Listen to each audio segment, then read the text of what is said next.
श्रीराम समर्थ. मी सौ संपदा हेरंब वाटवे वास्तुसंपदा या यूट्यूब चॅनलवर तुमचं सर्वांचं स्वागत करते.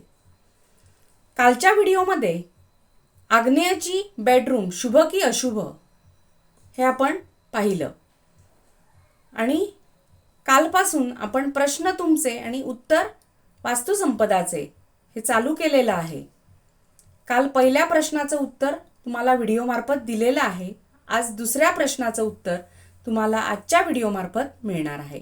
आजचा प्रश्न असा आहे की वायव्येची बेडरूम नवविवाहित जोडप्यासाठी शुभ की अशुभ.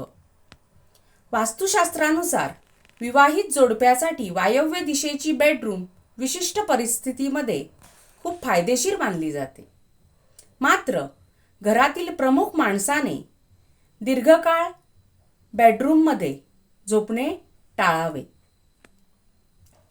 वायव्य दिशा ही वायुतत्वाची दिशा आहे हे आपल्याला माहीतच आहे, जी नात्यात प्रेम, जवळीक, उत्तम संवाद वाढवण्यास मदत करते.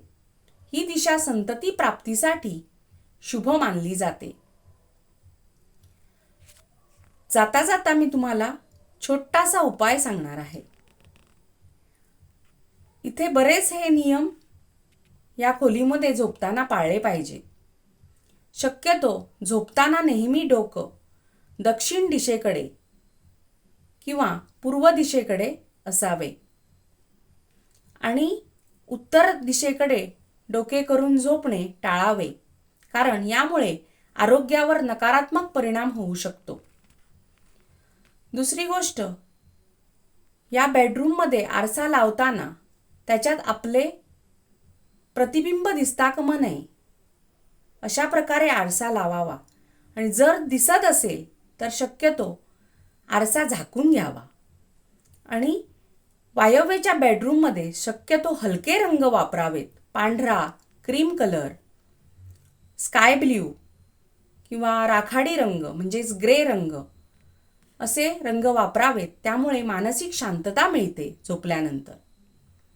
आणि सर्वात महत्त्वाची गोष्ट म्हणजे पलंग भिंतीला टेकून नसावा आणि पलंगाच्या दोन्ही बाजूने जागा ठेवावी. त्यामुळे सकारात्मक ऊर्जेला प्रवाह मिळतो.